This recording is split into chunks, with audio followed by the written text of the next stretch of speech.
और मैंने जो टुकड़ा दिया है मैंने कहा क्या कहा बेटा? कि पुष्पक विमान वाकई पुष्पक विमान था।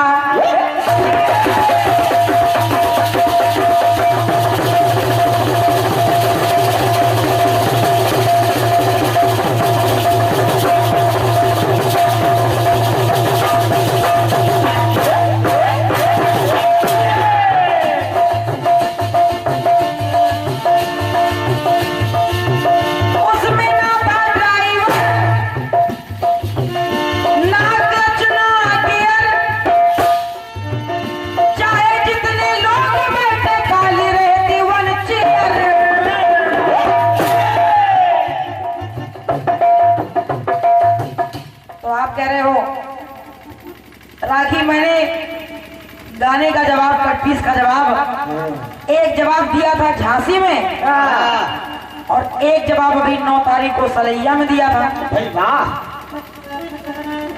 और तुमने दोनों जवाब काट दिए। बहुत बड़ी फैक्ट्री है जवाबों की भाई।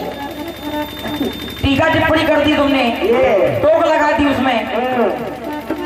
दादाजी, सबसे पहले जो आपने जवाब मुझे झांसी में दिया था, झांसी में नहीं, याद करिए, सबसे पहले आपने जवाब मुझे दिया था जनपद रायबरेली ग्राम कुचरिया में, जब शिवरात्रि का मेरा और आपका कार्यक्रम चल रहा था दिन में। शिवरात्रि पे जो कार्यक्रम ग्राम कुचरिया में होता है, दिन में जो कार्यक्रम होता है, वहां पर मैंने आपसे ये गीत गाया था, आखिर तुम कब आओगे। तो उस समय आपने मुझे ये जवाब दिया था कि रावण, क्षमा करिएगा, उस समय आपने जवाब दिया था कि चंद्रमा में दाग है, गिलहरी की पीठ पर निशान है। लेकिन दादाजी ये जवाब आपका नहीं था। आपने ये जवाब भी मेरा पूरा गाना तोड़ के जवाब दिया था। याद करिए, इससे पहले भी मैंने आपसे एक गीत गाया था। कौन सा? एक गाना में आपसे गाया करती थी, मैंने कहा कि सतयुग का खेल निराला, त्रेता व द्वापर वाला, कलयुग में भी है विद्यमान, किन किन के पैरों के निशान। यानी सतयुग से लेके कलयुग तक किन किन के पैरों के निशान विद्यमान है। मैं ये गीत आपसे गाया करती थी, तो आपने वही गीत तोड़ के पूरा जवाब मुझे दे दिया। तब मैंने जब उस गीत को टोक दिया, तो आपने फिर ये नया प्रयास किया कि रावण तुम कब जल पाओगे। और वैसे भी आपसे पहले ये जवाब मुझे दादा हरिकृष्ण जी ने दिया था। क्या बात है बेटा? ये माता सरस्वती पर मैं हाथ रखी हूँ, झूठ नहीं बोलूंगी आपसे। बेटा ना, ये जवाब आपका नहीं है ना। आप यहाँ के श्रोताओं को, जनता को बरगलाने का प्रयास मत करिए। ये अच्छी बात नहीं है। आप बड़े हैं, बुजुर्ग हैं, इस बात का ध्यान रखिए आप। बेटा, और आप कह रहे अगर हम लोगों ने शुरू कर दिया यही, तो राखी तुमको मुश्किल पड़ जाएगी। दादाजी आपको कसम है, कसम है, आज से पहले जितने गाने आप मुझसे गा चुके हैं उन गानों को मत गाइए, और गाइए तो जितने जवाब मैं दे चुकी हूं उनको बता दीजिए आप, बता दीजिए। और इसके बाद भी अगर मैं जवाब बदल के ना लाऊं तो मेरा नाम राखी आजाद नहीं। हर परिस्थितियों में जीना आता है हम लोगों को। अरे इतनी हिम्मत तो होनी चाहिए। हिम्मत हो तो हाथी बने। आपको ऐसा लगता है कि मेरे टोकने से अगर हम लोग बिल्कुल रास्ता बंद करके बैठ जाएंगे, ये आपकी सोच गलत है। मैं कई बार आपसे कह चुकी हूँ, ये राखी आजाद का मंडल है। ऐसा वैसा मंडल नहीं है, खामोखा में लोग इतनी दूर से नहीं बुलाते हम लोगों को। और मैंने जो विमान बताया, आप कह रहे हैं आपके विमान में कोई विशेषता थोड़ी ना है। लो कर लो बात। अब विमान तो होता ही उड़ने के लिए है, वो तो होता ही उड़ने वाला है। लेकिन मैं आपको बता रही हूँ कि हनुमान जी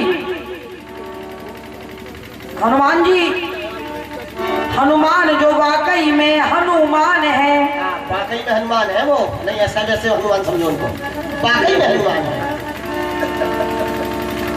हनुमान वाकई में हनुमान है। और कह रहे हैं वही हनुमान जो वायु के देवता है। आपने कहा वायु के देवता हैं। अच्छा, हनुमान जी वायु के देवता हैं कि वायु के पुत्र हैं? पुत्र हवा के होंगे बेटा शायद।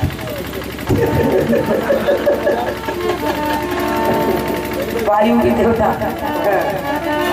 फिर आपने कहा क्या कैसी उनकी है ट्राई, करते गगन में फ्लाई, उड़ रहे हैं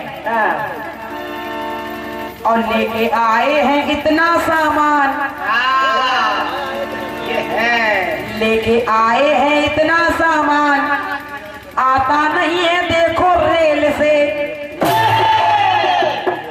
बहुत बड़ा ट्रांसपोर्ट है बहुत बड़ा, जो एक रेल से भी नहीं आ सकता है। और फिर जले लंका में कितने मकान, जले लंका में कितने मकान, देखो उनकी लंबी टेल से। टेल से, उनकी लंबी पूंछ से। अच्छा ये बताओ दादाजी, क्या आप कह रहे हैं जले लंका में कितने मकान, उनकी लंबी टेल से।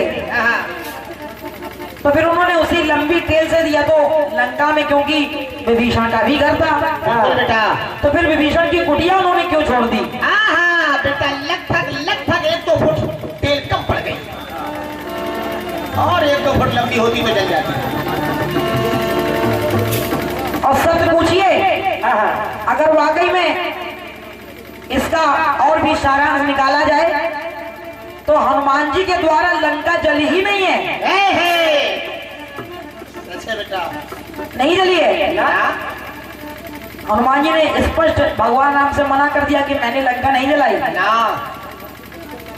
लेकिन ये सब क्या कहें अब आपसे, हम कुछ तो नहीं। अब दादाजी हैं। छोड़ो बेटा, दादा है, सम्मान करो। वैसे हम तो ख्याल रख ही रहे हैं उनके सम्मान का, तुम भी सम्मान करो। दादाजी हैं इसीलिए तो दादागिरी कर रहे हैं। बर्दाश्त करो बेटा, इन्हीं से सीखने को मिलेगा दादागिरी। आप कह रहे हैं कि आज भी रावण दिखता है, और दिखता है इसीलिए तो हर साल रावण जलाया जाता है। अच्छा, रावण दिखता है, हर साल रावण जलाया जाता है। दादाजी रावण जलाया जाता है कि रावण का पुतला जलाया जाता है? हम तो बेटा ये समझते थे पुतला जलाया जाता है। इसमें भी बहुत अंतर है, बहुत फर्क है। थोड़ा बोलने से पहले आप ये सोच लिया करें कि हम क्या बोलने जा रहे हैं। बाकी सब ठीक है। आपने इंतजार दिखाया। आप कह रहे हैं कि कार्तिक मास में जो महिलाएं स्नान करने जाती हैं तो कुछ दिनों के लिए कन्हैया छुप जाते हैं।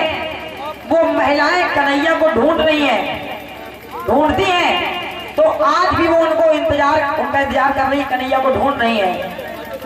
ये बिल्कुल आपने शायद बिना सोचे समझे कह दिया। वो महिलाएं कन्हैया को नहीं ढूंढ रही हैं। जब वो कार्तिक मास में स्नान करती हैं, जब वो व्रत करती हैं, तो याद करिए रास्ते में वही कन्हैया तो उनको छेड़ने आते हैं।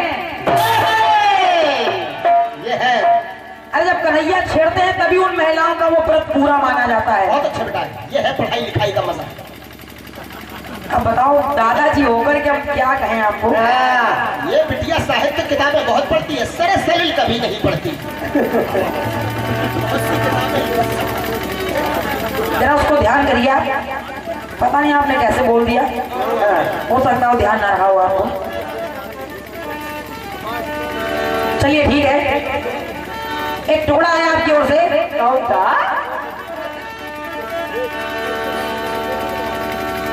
आपका गीत कह रहा है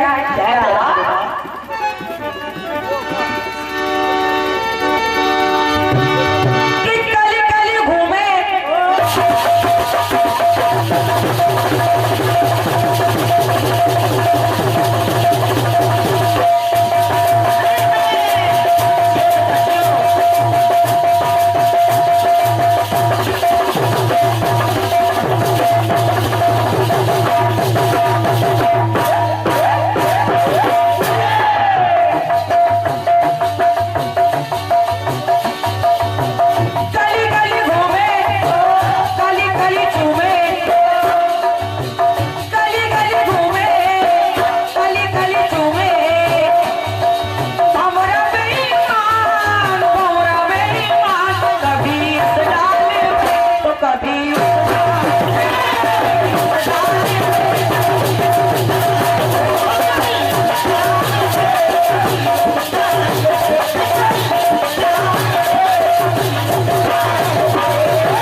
और ये हमारे सम्मानित भैया जी श्री रामदयाल मनहर जी, जो किसी परिचय के मोहताज नहीं है, बहुत अच्छे आर्टिस्ट हैं, बहुत अच्छे कलाकार हैं। ये भैया जी के माध्यम से एक से एक मुद्राओं का आशीर्वाद प्राप्त हो रहा है। बहुत बहुत धन्यवाद मेरी ओर से। भगवती आपकी रक्षा करें और भी उन्नति की ओर आपको अग्रसर करती जाए। धन्यवाद मेरी ओर से। सुने आप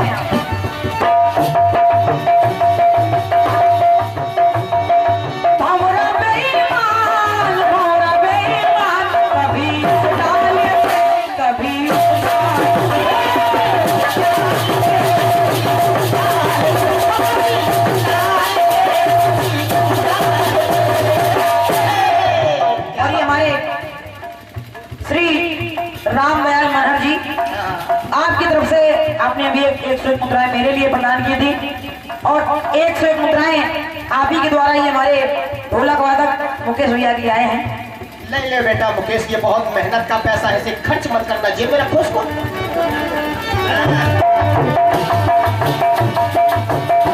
धन्यवाद है।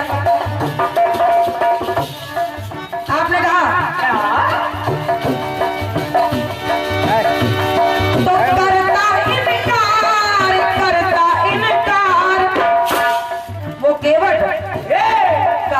इस वीर से, आगे राम जी है, पीछे लक्ष्मण जी है, तो कभी इस वीर से कभी उस वीर से। फिर आपने कहा कभी इस तीर पे कभी उस तीर से। अब फिर आप कह रहे हैं कि केवट पांव धो रहा है, कभी इस नीर से यानी गंगा के पानी से, तो कभी इस नीर से और कभी इस नीर से।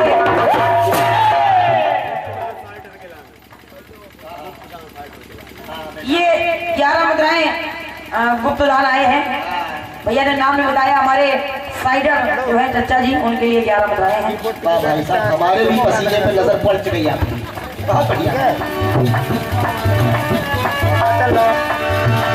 कभी इस नीर से कभी इस नीर से।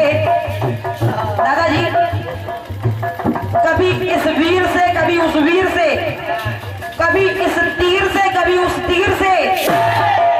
यहाँ तक तो ठीक है, लेकिन कभी इस नीर से कभी इस नीर से, ये बात हजम नहीं हो रही है। ना बेटा ना, उसे बड़ी तकलीफ हो रही है कि आज हम कर रहे हैं। अच्छा ये बताइए कि केवट रोया कब है? केवट ने कब अपने आंसुओं से भगवान के चरण धोए हैं? बताओ। सिर्फ कन्हैया के अलावा कन्हैया ने सुदामा के पांव धोए अपने नैनों के नीर से। क्योंकि कहते हैं कि पानी परात को हाथ छुओ नहीं, नैनन के जल से पग धोए, और देख सुदामा की दीन दशा करुणा करके करुणा निधि रोए। अब हम यही नहीं समझ पा रहे कि केवट क्यों रो रहा था, क्यों रो रहा, उसे कौन सी तकलीफ थी? शायद तरने के लिए वो तर गया इसीलिए रो रहा था कि हमको ना तारते तो ही अच्छा था। क्या कहें हम। ये श्री काशीराम जी, काशीराम अहिरवार जी, आपके द्वारा ये 51 मुद्राओं का आशीर्वाद आया है। सम्मानीय भैया जी को मेरी ओर से धन्यवाद है, बहुत बहुत धन्यवाद है श्री काशीराम जी को। आइए मैं प्रयास कर रही हूँ। आपने कहानी गाई कि वो केवट से नाव मंगा रहे हैं, केवट मना कर रहा है लाने के लिए। जब तक मैं आपके पाँव नहीं धो लेता आपको नाव में नहीं बैठाऊंगा ना। लेकिन मैं आपको जवाब दे रही हूँ कहानी को आगे बढ़ा करके। चौपाई आ रही है।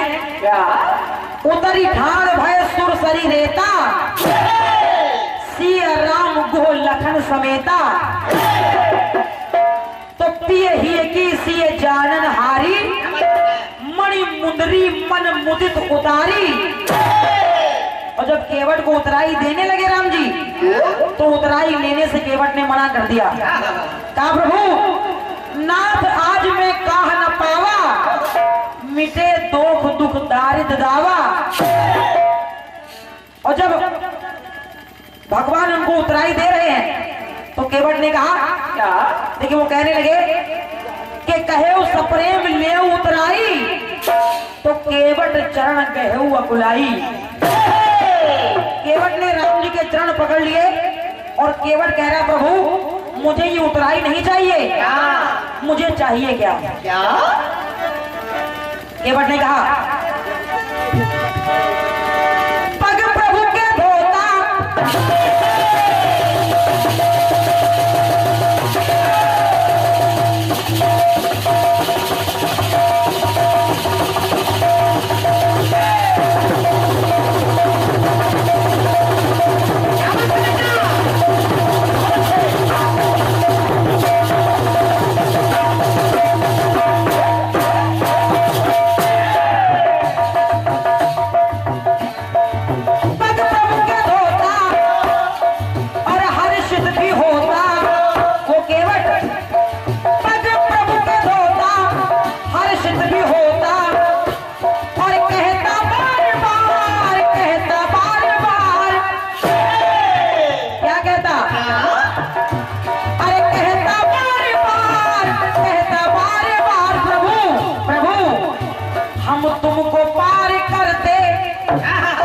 हम तो तुमको गंगा के पार ले आए, लेकिन अब हम तुमको पार करते, तुम हमको पार कर दो। कैसे? हम तुमको पार करते, तुम हमको पार कर दो। केवट कहने लगा क्या ना प्रभु मैंने तुमको पार मार दिया, अब मैं आपसे ये उतराई नहीं लेना चाहता। मेरी उतराई तो वही हो जाएगी कि मैंने तुमको पार कर दिया और अब आप हमको पार कर दें। कैसे? कि सतयुग से आस लिए मन में मैं आया,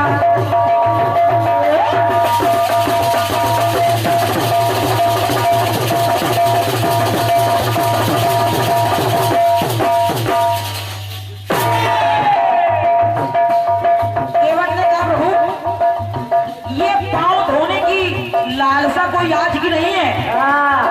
अरे ये लालसा, ये अरमान तो मैं सतयुग से अपने मन में लिए बैठा हूँ।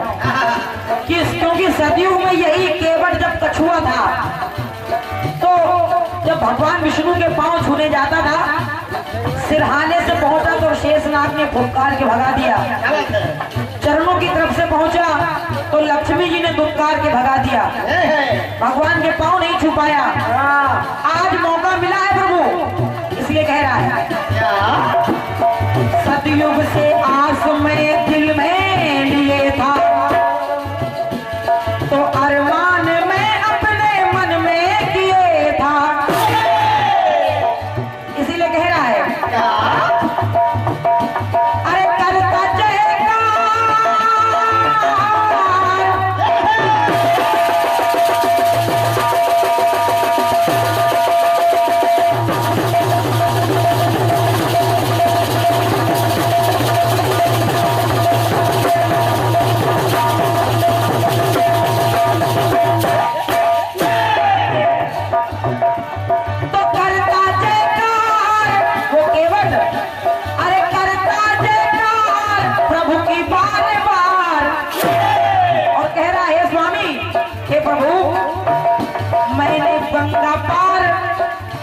हमने तुमको गंगा के पार कर दिया और अब आप हम गंगा पार कर दे तो तुम भव से पार कर दो।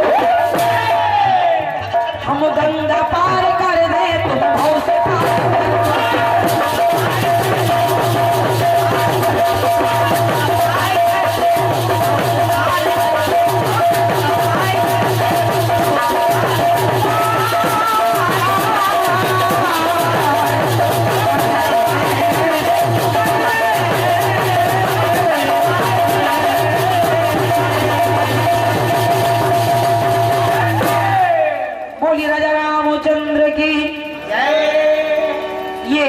आपके टुकड़े का प्रयास।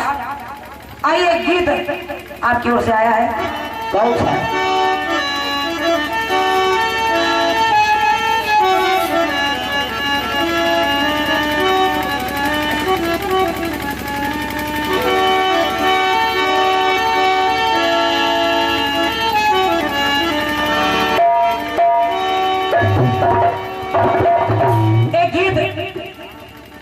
नया नया और दादाजी ने दिया है।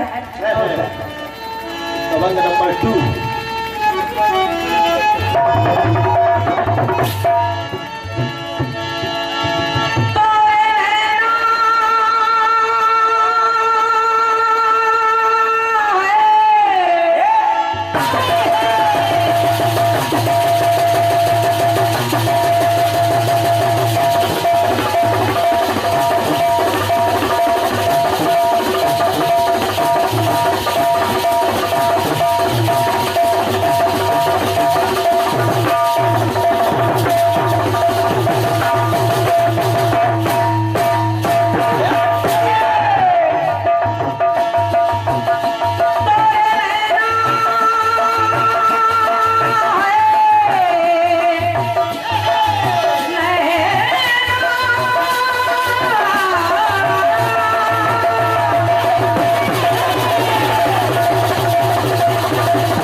बड़ा अच्छा गीत दिया है। काहे खफा ऐसे बुलबुल से बुलबुल काहे ना तू माने बतिया।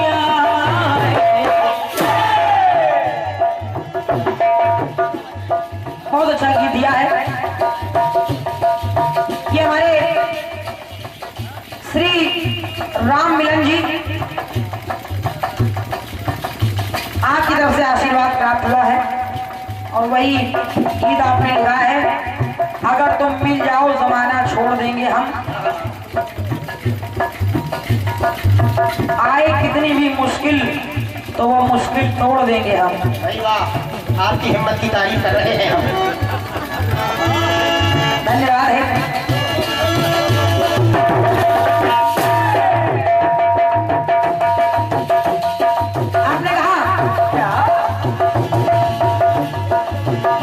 एक मानो के आगे पीछे काल रे,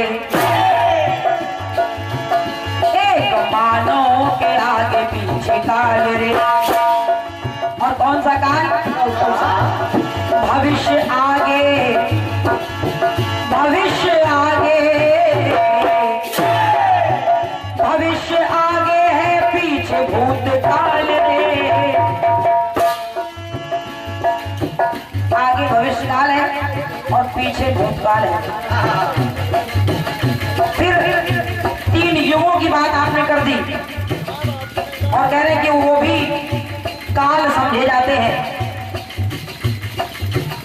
सतयुग, त्रेता, द्वापर। दादाजी ध्यान दीजिएगा।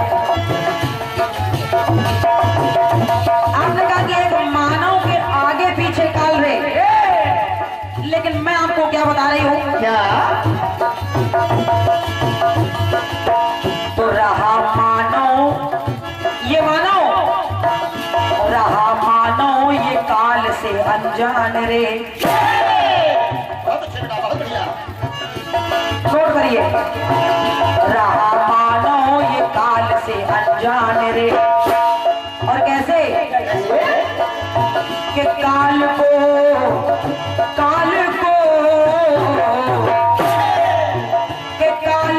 कोई पाया ना जान रे। अरे काल को कोई पाया ना जान रे। राम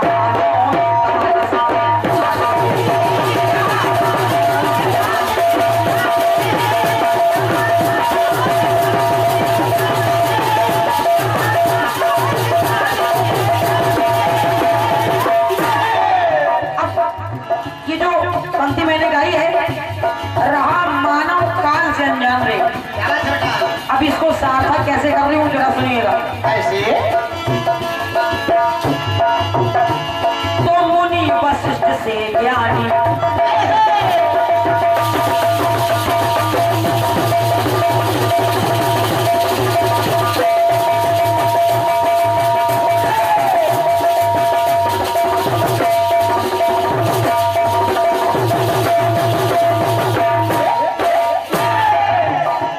अरे मुनि वशिष्ठ से ज्ञानी जिनको दुनिया माने, वो जाने समय की चालना। ये भी समय की चाल नहीं समझ पाए, क्यों? अरे जाने समय की चालना, शोध के लगन राखी। दादाजी, शोध के लगन राखी, मन में लगन राखी, तो समझ सके, अरे समझ समय का चालना।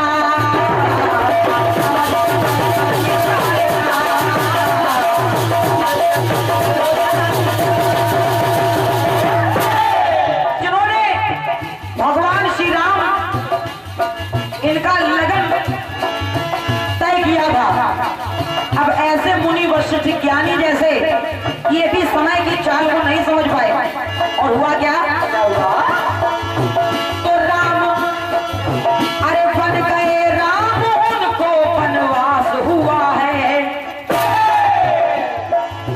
तो बन गए राम, उनको वनवास हुआ है, और उनके पीछे के पिता दशरथ का उनके स्वर्गवास हुआ है।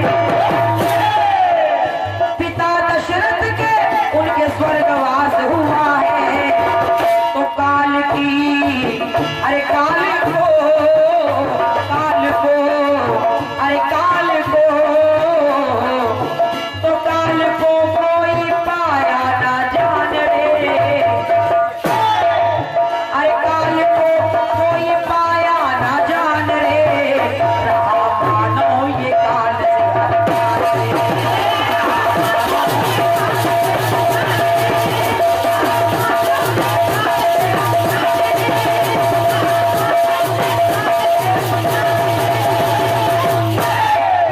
अब आइए एक बात और बता रही हूँ, सुने उसको। एक बात, अब ये तो काल, जिस काल की मैं बात कर रही हूँ, ये तो हो गया काल चक्र, यानी समय। लेकिन अब दूसरा काल देखें आप, अवधपुरी। एक बार अवधपुरी में अवधपुरी काल आया।